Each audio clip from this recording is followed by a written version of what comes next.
नमस्कार, बहुत स्वागत है आप सभी का। मैं गरिमा सिंह। भारत एक्सप्रेस पर हम लेकर आए हैं सत्य, एक ऐसा कार्यक्रम जिसमें कैमरा, रिपोर्टर और राइटर सब सत्य का संधान करेंगे, क्योंकि सत्य देखना और दिखाना जरूरी है। सत्य को आवाज देना और भी जरूरी है। सत्य में आपको पूरा देश दिखेगा, घटनाएं दिखेंगी, ग्राउंड रिपोर्ट दिखेगी और इन सब के पीछे का वो कड़वा सत्य भी दिखाने की कोशिश रहेगी जो अक्सर कई परतों के नीचे दबा होता है।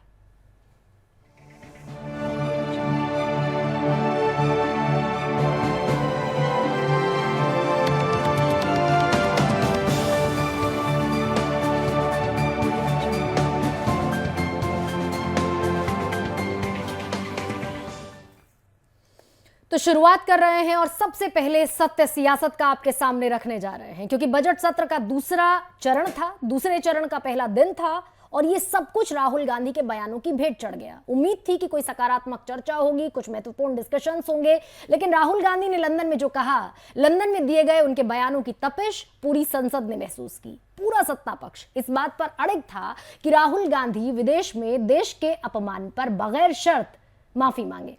गिरिराज सिंह ने यहां तक कह दिया कि राहुल गांधी पर देशद्रोह का मुकदमा दर्ज होना चाहिए, लेकिन पूरी कांग्रेस एकजुटता से राहुल गांधी का जबरदस्त बचाव करती नजर आई। यहां तक कि मल्लिकार्जुन खड़गे जब बाहर आए और पत्रकारों से बातचीत की तो नरेंद्र मोदी के विदेश में दिए गए भाषणों की उन्होंने पूरी फहरिस्त निकाल दी और साफ कर दिया कि राहुल गांधी ने कुछ भी नहीं कहा। इसके पहले Modi north Korea, south Korea और बाकी देशों का हवाला देते हुए खड़गे ने कहा कि मोदी पहले भी इस तरह की बातें करते रहे हैं। सत्य क्या है, समझ लीजिए।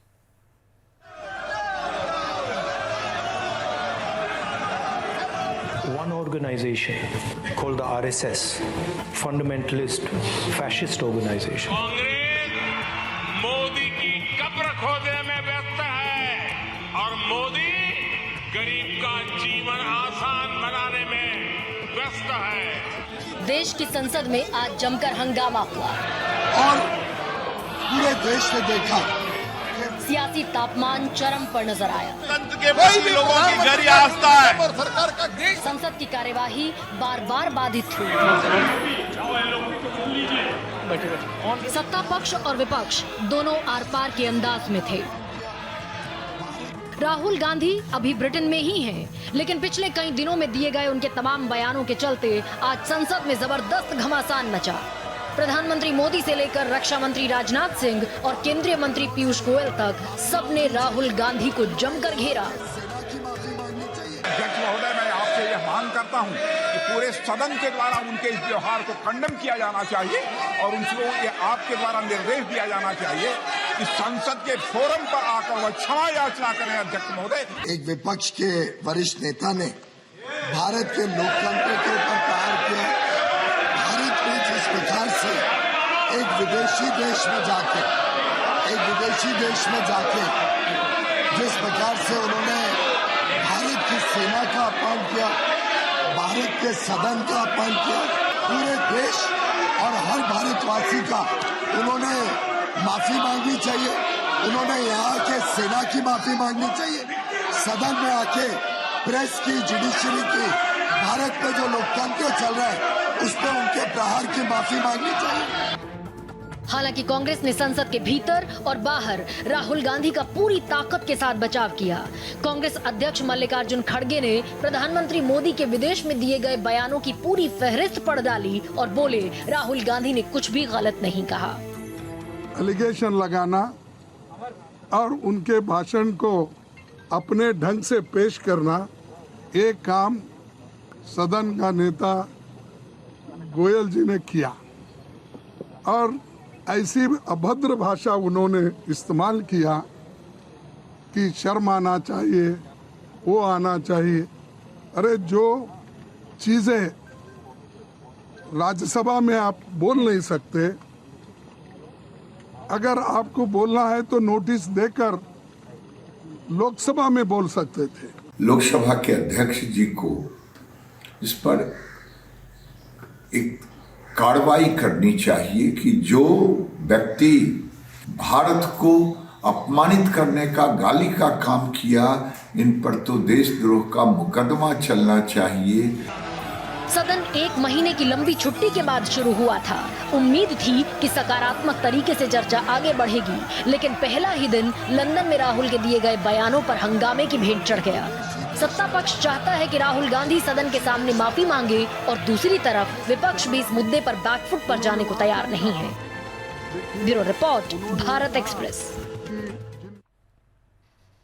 रमेश सिंह मेरे सहयोगी मेरे साथ हैं। रमेश, हमने आज मल्लिकार्जुन खड़गे को जब सुबह सुना था तो एक लंबी फहरिस्त लेकर आए थे। उन्होंने कहा कि जहां तक देश के मान और सम्मान का प्रश्न है और विदेश में राहुल गांधी के बयानों का हवाला देते हुए अगर ये कहा जा रहा है कि उन्होंने विदेश में वैश्विक मंच पर भारत की छवि को नुकसान पहुंचाया, तो इसके पहले प्रधानमंत्री नरेंद्र मोदी इस तरह के बयान दे चुके हैं। वो सत्य में आपसे समझना चाहती हूँ कि एक तरफ सत्ता पक्ष अड़िग है, राहुल गांधी माफी मांगे, दूसरी तरफ जो विपक्ष है वो कह रहा है कि कुछ भी गलत नहीं हुआ। ऐसे में आज का दिन जरूर हंगामे की भेंट चढ़ा, लेकिन क्या कल का दिन कुछ बेहतर, सकारात्मक, प्रोडक्टिव नजर आ रहा है या फिर इसी तरह का एक रेपिटेशन हमें कल फिर देखने को मिलेगा? देखिए, लगातार ये कोशिश कर रही है सत्ता पक्ष की सुचारू रूप से जो संसद की कार्रवाई है वो चल सके, पर जिस तरह से हंगामे की भेंट चढ़ा, आप देखिए राहुल गांधी ने जो विदेश में जाके कहा, विपक्ष का कोई भी नेता जब विदेश जाता है तो इस तरह के लोकतंत्र के खतरे में है, बोलने नहीं दिया जाता, इस तरह की बातें कहीं ना कहीं जो लोकतंत्र है उसके खिलाफ नहीं होनी चाहिए। और यही बात बीजेपी कर रही है, लगातार कह रही है कि ये माफियों पर कोई नेता, जब आप विपक्ष में है तो आप सरकार की तारीफ नहीं कर सकते, आप सरकार की कमियों को गिनाएंगे। पर देखना ये होगा कि सत्ता पक्ष किस तरह से विपक्ष को घेरता है। विपक्ष भी लगातार माफी ना मांगने की बात करिए, इसके साथ ही साथ अडानी के मुद्दे को लेकर लगातार हंगामे करती रही। तो कहीं ना कहीं ये देखना होगा कि कल की जब कार्रवाई होगी तो किस तरह से सरकार और विपक्ष दोनों का तालमेल बैठेगा और जिन मुद्दों के लिए संसद बनी है वो उस मुद्दों पे बात करें कि ना कि हंगामे की भेंट चढ़ जाए। अभी राहुल गांधी विदेश में ही है, राहुल गांधी कब आते हैं ये उनके आने के बाद तय होगा कि वो इस पे देश में क्या अपनी बात रखते हैं। पर जिस तरह से लोकतंत्र के बारे में विदेश पर में कहा गया राहुल गांधी के माध्यम से, विपक्ष का कोई भी नेता इस तरह के बयान इससे पहले नहीं दिया है। तो कहीं ना कहीं सरकार पक्ष का लगातार ये सवाल है।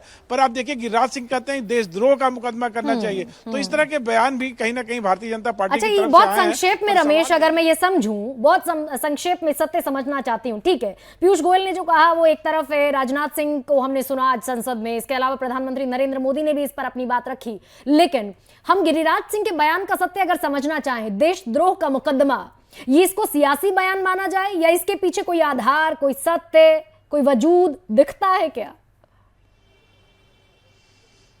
बिल्कुल नहीं। आप देखिए कि देशद्रोह का मुकदमा कब चलेगा, जब आप देश के साथ कोई गद्दारी करते हैं, देश की कोई खुफिया बातें आप बाहर ले जाते हैं, या तो देश में ही कुछ ऐसी बातें करते हैं जो कि देश की जो रक्षा है उसके खिलाफ है। तो कहीं ना कहीं इस तरह की बयानबाजी एक राजनीति के तौर पर है, राजनीति से ज्यादा कुछ नहीं है।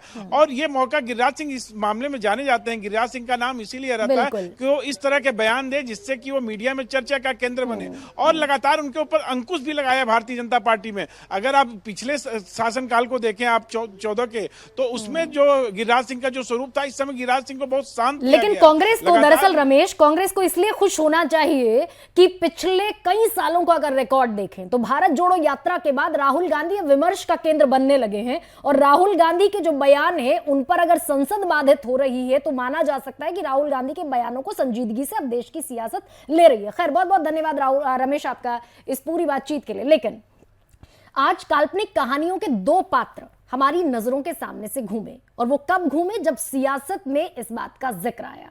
विक्रम बेताल का मैं जिक्र कर रही हूं। ये कहानी आपने भी सुनी होगी, बल्कि देखी होगी और खूब एंजॉय भी किया होगा कि विक्रम बेताल किस तरीके से आपस में दोनों उलझे रहते हैं। हालांकि काल्पनिक कहानियों के पात्र हैं, लेकिन आज की सियासत का सहारा बने हुए नजर आ रहे हैं। कैसे?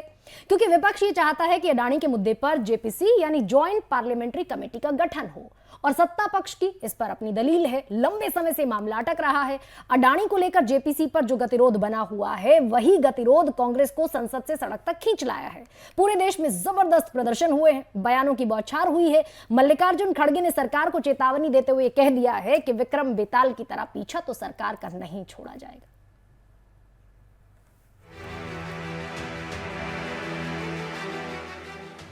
संसद से सड़क तक कांग्रेस का सियासी संग्राम नजर आया। अडानी मामले पर संसद का बजट सत्र शुरू होते ही कांग्रेस ने हल्ला बोल दिया। ये हंगामा संसद तक सीमित नहीं रहा, बल्कि देश के कई बड़े शहरों में चलो राजभवन के नारे के साथ कांग्रेस ने मार्च भी निकाला। बहुत लंबे समय बाद कांग्रेस आक्रामक दिखी और लगा जैसे राहुल गांधी की भारत जोड़ो यात्रा और ब्रिटेन दौरे ने पार्टी में जान फूंक दी हो। रांची से भोपाल, रायपुर से चंडीगढ़ और जम्मू से भुवनेश्वर, या कहें कि उत्तर से दक्षिण तक और पूरब से पश्चिम तक कांग्रेस ने मोदी सरकार के खिलाफ कोई कसर बाकी नहीं रखी। लेकिन हम छोड़ेंगे नहीं उनका पीछा। हम जैसा कुछ है ना बेताल, कैसा विक्रम बेताल, हाँ विक्रम बेताल के जैसा हम पीछा लगेंगे, इसको छोड़ेंगे नहीं। अडानी के मसले पर कांग्रेस की पूरी कोशिश थी कि विपक्ष को एकजुट किया जाए और ये कोशिश तमाम विपक्षी दलों के समर्थन के बाद कामयाब भी नजर आई।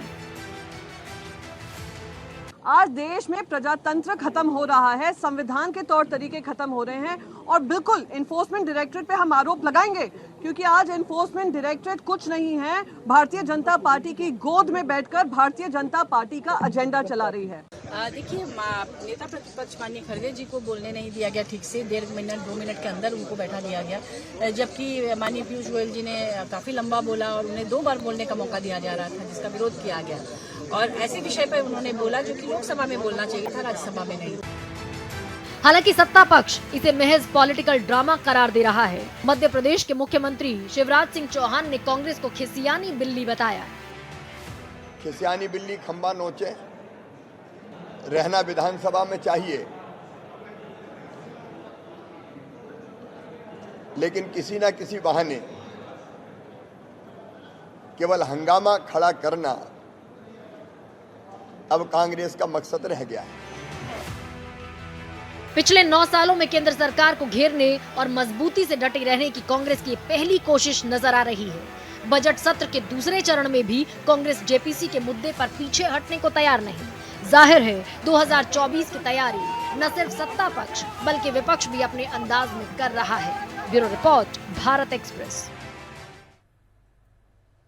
और प्रशांत त्यागी न्यूज रूम से मेरे साथ जुड़ गए हैं। प्रशांत, अडानी के मुद्दे पर जेपीसी, क्योंकि आज तकरीबन 1 महीने बाद संसद की कार्यवाही शुरू हुई, संसद बाधित हुआ, संसद से लेकर सड़क तक संग्राम नजर आया। भोपाल, मुंबई, दिल्ली, तमाम रायपुर, छत्तीसगढ़, तमाम जगहों पर कांग्रेस के ये प्रदर्शन नजर आए और एक के बाद एक बयानों का दौर हमने देखा। विक्रम बेताल तक बात पहुंच गई।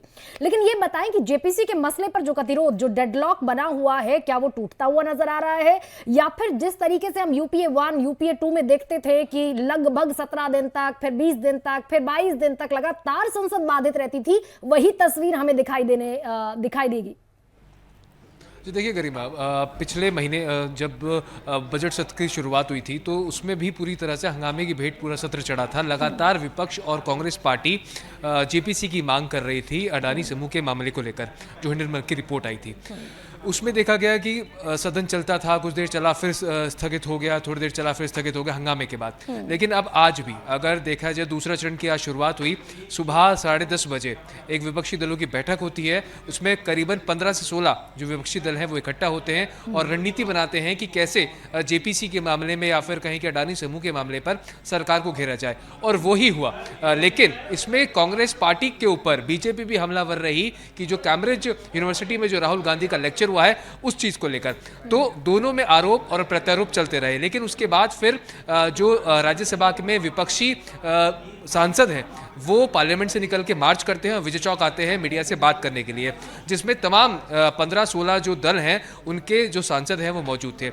विक्रम बेताल की बात खुद ही जो पार्टी के राष्ट्रीय अध्यक्ष कांग्रेस पार्टी के मल्लिकार्जुन खड़गे कहते हैं, यानी कि इस बात से गरिमा बिल्कुल अंदाजा लगाया जा सकता है कि विपक्ष जेपीसी की मांग पर अड़ा हुआ है, क्योंकि जितने भी लोगों से हमने प्रश्न था प्रशांत, मेरा दरअसल प्रश्न यही था कि वो जो जेपीसी यानी कि ज्वाइंट पार्लियामेंट्री कमेटी बने और वो अडानी के पूरे मामले को इन्वेस्टिगेट करे, जांच करे, अपनी रिपोर्ट सौंपे सदन को, इसमें जेपीसी पर गतिरोध कहां पर है, डेडलॉक कहां पर है? जी बिल्कुल, लगातार विपक्ष यही सवाल सरकार से पूछ रहा है और यही चाहता है कि सरकार या फिर संबंधित जो मंत्री हैं वो इसका जवाब संसद के अंदर या फिर जनता के सामने दे, क्योंकि ये पहली दफा नहीं है कि जब जेपीसी की मांग हुई है, उससे पहले भी कई मुद्दों को लेकर जेपीसी का गठन हुआ है, उनकी रिपोर्ट भी सामने आई है।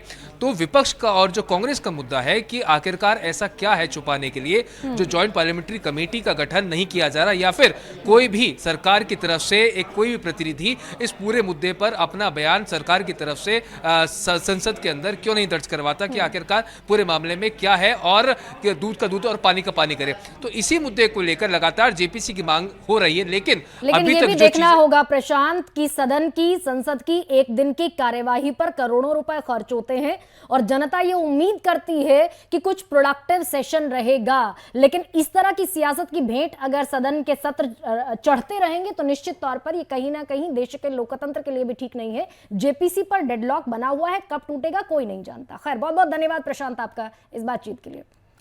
और अब अगली खबर की तरफ बढ़ेंगे। अगली खबर का सत्य क्या है? दरअसल खबर है उमेश पाल हत्याकांड से जुड़ी हुई और इस हत्याकांड का 18वां दिन। उत्तर प्रदेश पुलिस की ताबड़तोड़ कार्रवाई, 2 एनकाउंटर, 1 गिरफ्तारी, अतीक के पूरे परिवार पर शिकंजा और गुर्गों पर बढ़ता हुआ बुलडोजर एक्शन का खौफ। हत्याकांड के मोस्ट वांटेड के बाबत पुख्ता लीड्स। कार्रवाई चल रही है, न सिर्फ देश में बल्कि सरहद पार भी योगी पुलिस पहुंच रही है और पूरे रैकेट का पर्दाफाश करने में जुटी हुई है। लेकिन अभी भी सवाल यही है कि साबरमती जेल से लेकर उत्तर प्रदेश की जेल में बैठकर जो प्लान हुआ उसे जमीन पर एग्जीक्यूट किया गया, उसके बाकी जो आरोपी हैं वो हैं कहां?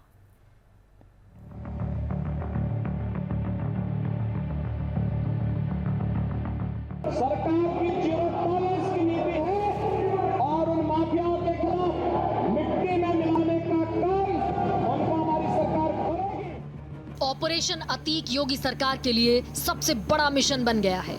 उमेश पाल हत्याकांड को 18 दिन बीत चुके हैं, लेकिन पुलिस की कार्रवाई लगातार जारी है और हर दिन एक नया खुलासा और एक नया एक्शन नजर आ रहा है।